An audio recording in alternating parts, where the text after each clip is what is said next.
اعوذ باللہ من الشیطان الرجیم بسم اللہ الرحمن الرحیم۔ السلام علیکم اسٹوڈنٹس، کیا حال ہے؟ آج ہم سورہ الحدید کا تعارف پڑھیں گے۔ اس طریقے سے پھر آپ لوگوں کو سورہ الحدید کے مضامین اور مباحث کی اچھی طرح سمجھ آ جائے گی۔ تو آغاز کرتے ہیں۔ بسم اللہ الرحمن الرحیم۔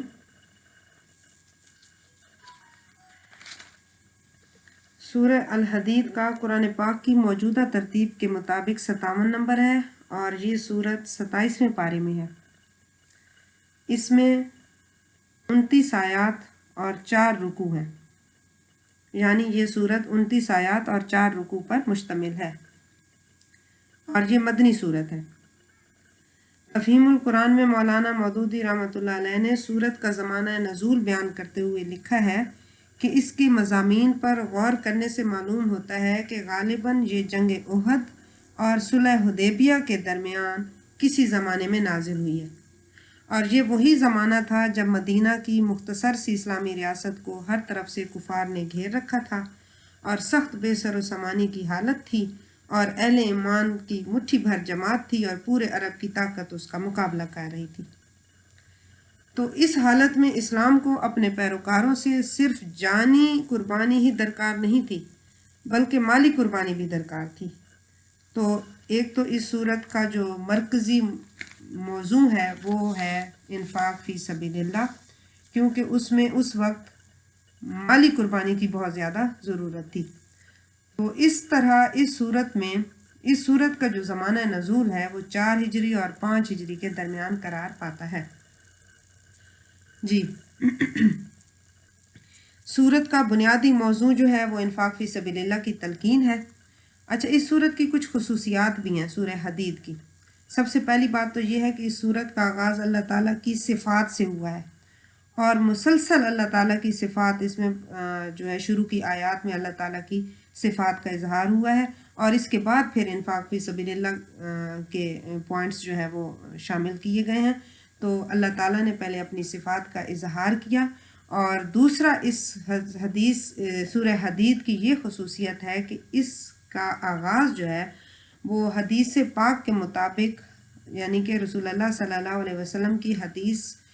کے مطابق 5 صورتیں قرآن پاک میں ایسی ہیں جن کو مسبحات سے تعبیر کیا گیا ہے، یعنی جن کے شروع میں سبحہ یا یسبح آیا ہے، یعنی کہ تسبیح بیان کی یا تسبیح بیان کرتی ہے، یہ آیا ہے، یہ لفظ آیا ہے قرآن پاک کی 5 صورتوں کے، اور ان کو پھر مسبحات کہا جاتا ہے۔ ان میں یہ پہلی صورت حدید ہے، دوسری جو ہے وہ سورہ حشر ہے، تیسری سورہ الصف ہے، چوتھی سورت الجمعہ ہے، اور 5ویں جو ہے وہ سورہ التغابن ہے۔ اور روایت ہے کہ رسول اللہ صلی اللہ علیہ وسلم رات کو سونے سے پہلے یہ مسبحات پڑھا کرتے تھے، اور آپ صلی اللہ علیہ وسلم نے ارشاد فرمایا کہ ان میں ایک آیت ایسی ہے جو 1000 آیتوں سے افضل ہے، اور تفسیر ابن کثیر اسی روایت کا حوالہ دیتے ہوئے لکھتے ہیں کہ وہ جو افضل آیت ہے وہ سورہ حدید کی یہ آیت ہے۔ کون سے والی؟ هو الاول والآخر والظاہر والباطن وهو بكل شيء علیم۔ اب اس ایک آیت میں اللہ تعالیٰ کی 4 صفات کا اظہار کیا گیا ہے کہ هو الاول، وہ اول بھی ہے، والآخر وہ آخر بھی ہے، والظاہر وہ ظاہر ہے، والباطن وہ باطن بھی ہے، وهو بكل شيء علیم، بلکہ 5 صفات کا اظہار کیا گیا کہ وہ ہر چیز کا خوب جاننے والا ہے۔ تو حضرت ابن عباس رضی اللہ تعالیٰ عنہ نے فرمایا کہ اگر کبھی تمہارے دل میں اللہ تعالیٰ اور دین حق کے معاملہ میں شیطان کوئی وسوسہ ڈالے تو یہ آیت آہستہ سے پڑھ لیا کرو۔ کون سے والی؟ یہ جو ابھی میں نے پڑھی ہے، هو الاول والآخر والظاہر والباطن وهو بكل شيء علیم۔ تفسیر ابن کثیر میں اس روایت کا جو ہے وہ حوالہ دیا گیا ہے۔ اب ہم نے دیکھنا ہے کہ اس صورت میں مضامین کیا کیا زیر بحث آئے ہیں، یا کن کن مباحث کو اس صورت میں جو ہے وہ جگہ دی گئی ہے۔ تو سب سے پہلے تو میں نے آپ لوگوں کو بتایا ہے کہ انفاق فی سبیل اللہ کی اس میں تلقین کی گئی ہے، کیونکہ اس وقت حالات ایسے تھے کہ جانی قربانی کے ساتھ ساتھ مالی قربانی کی بھی اشد ضرورت تھی، اور جان و مال کی قربانی کو ایمان کا جو ہے وہ لازمی تقاضا قرار دے دیا گیا کہ ایمان کے تقاضوں میں جو بنیادی تقاضا ہے وہ اللہ تعالیٰ کی راہ میں جان اور مال قربان کرنا ہے۔ اور اس کے بعد رائے حق میں جو مال بھی صرف کیا جائے گا وہ اللہ تعالیٰ کے ذمہ قرض ہے، اس کو کئی گنا بڑھا چڑھا کر اللہ تعالیٰ واپس کرے گا۔ اس کے علاوہ موقع کی نزاکت کا خیال رکھتے ہوئے اس آیت میں یہ بھی اس سورہ حدید کی آیات میں یہ بتایا گیا ہے کہ فتح سے قبل، یعنی کہ بعض جو ہے وہ مفسرین کہتے ہیں کہ یہاں فتح سے مراد جو ہے وہ فتح مکہ ہے، اور بعض اس کو صلح حدیبیہ کا بھی حوالہ دیتے ہیں،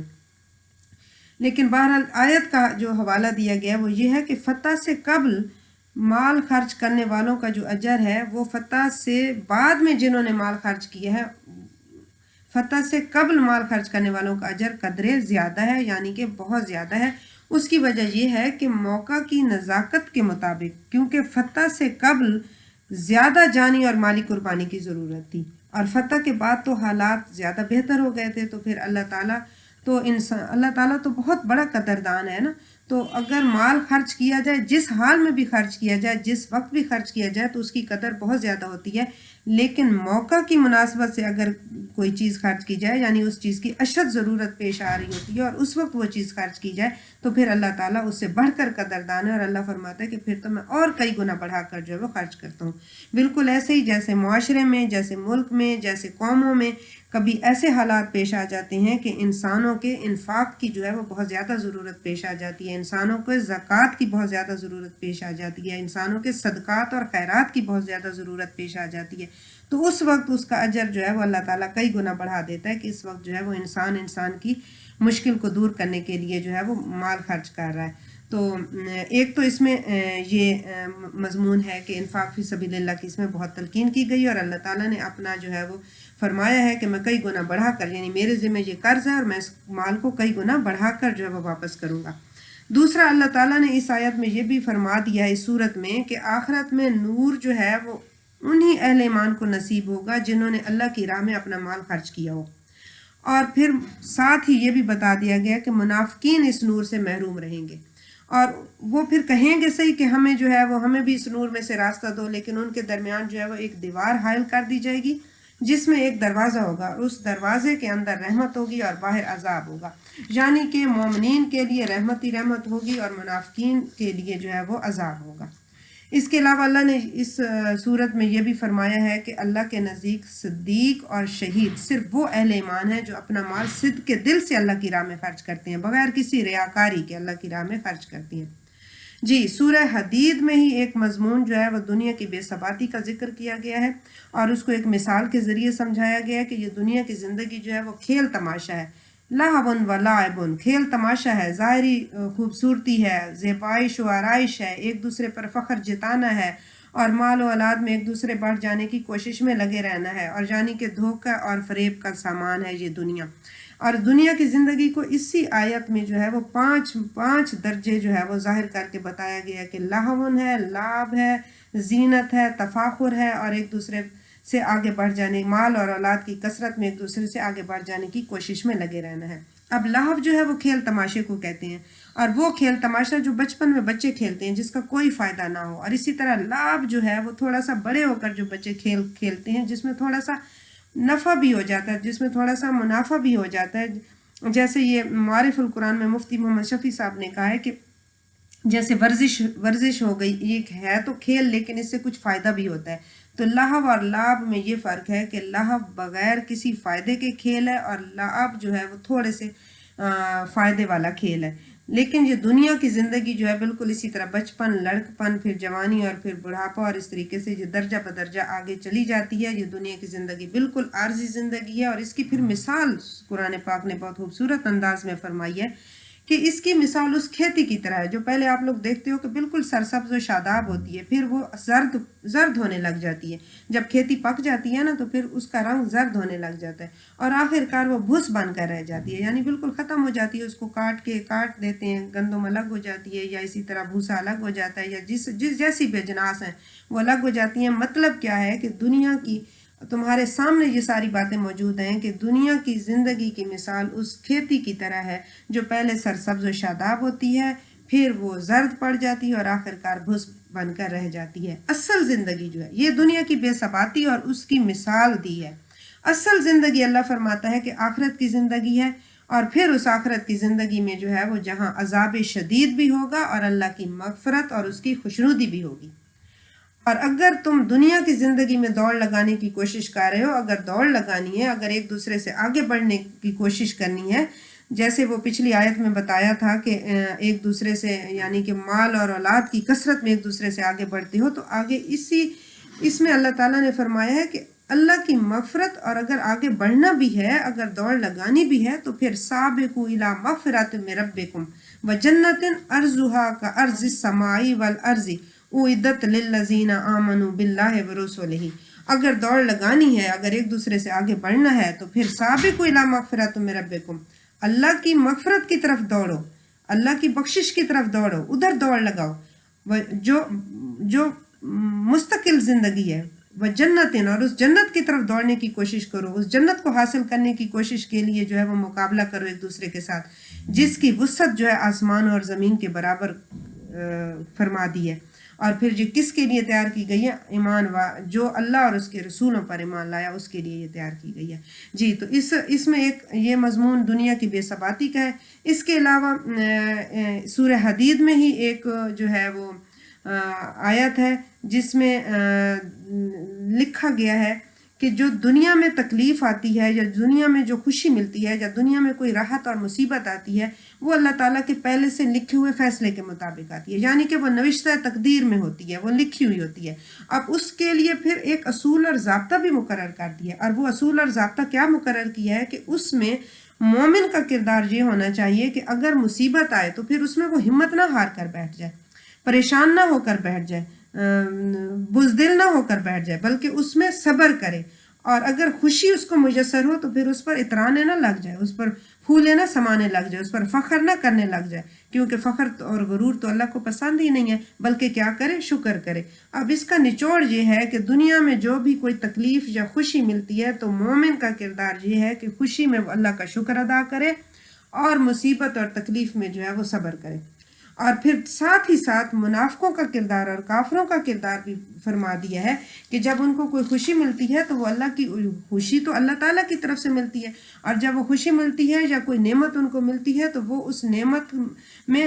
پھولے نہیں سماتے، اس خوشی میں پھولے نہیں سماتے، فخر جتانے لگ جاتے ہیں، اور وہ اس نعمت دینے والے کے احسان کو فراموش کر دیتے ہیں، بھول جاتے ہیں، اور سمجھنے لگتے ہیں کہ یہ خوشی اور یہ نعمت ہمیں اپنی طرف سے ملی ہے، ہماری اپنی کمائی سے ملی ہے،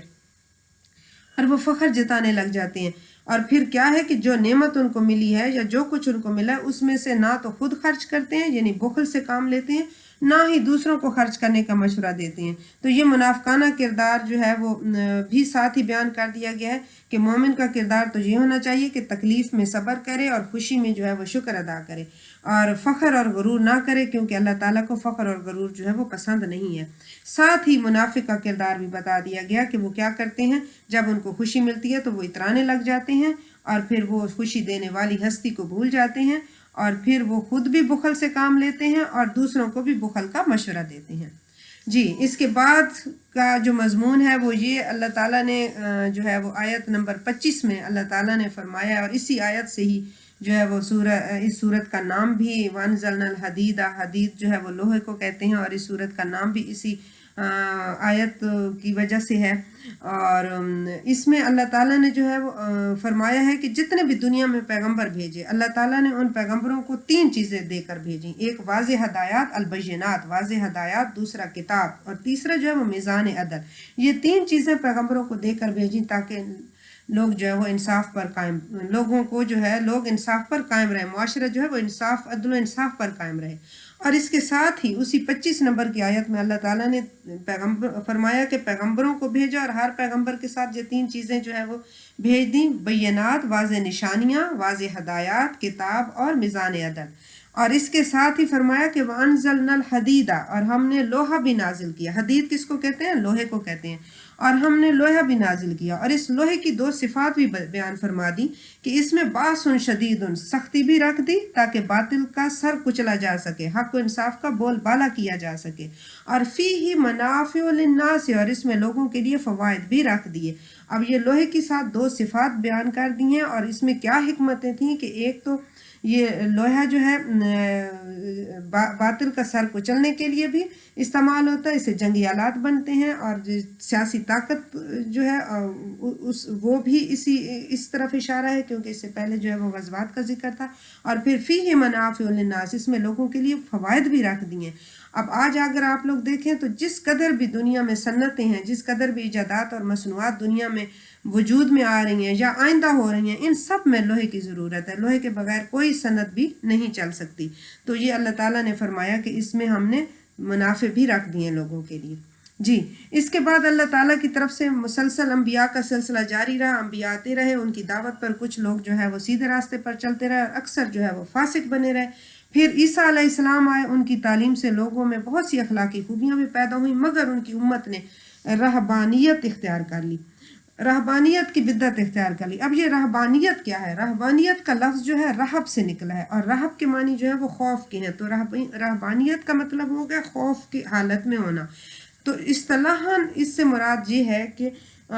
چاہے وہ خوف کسی ظالم کا خوف ہو، چاہے وہ اپنے نفس کا خوف ہو، چاہے وہ دنیا کی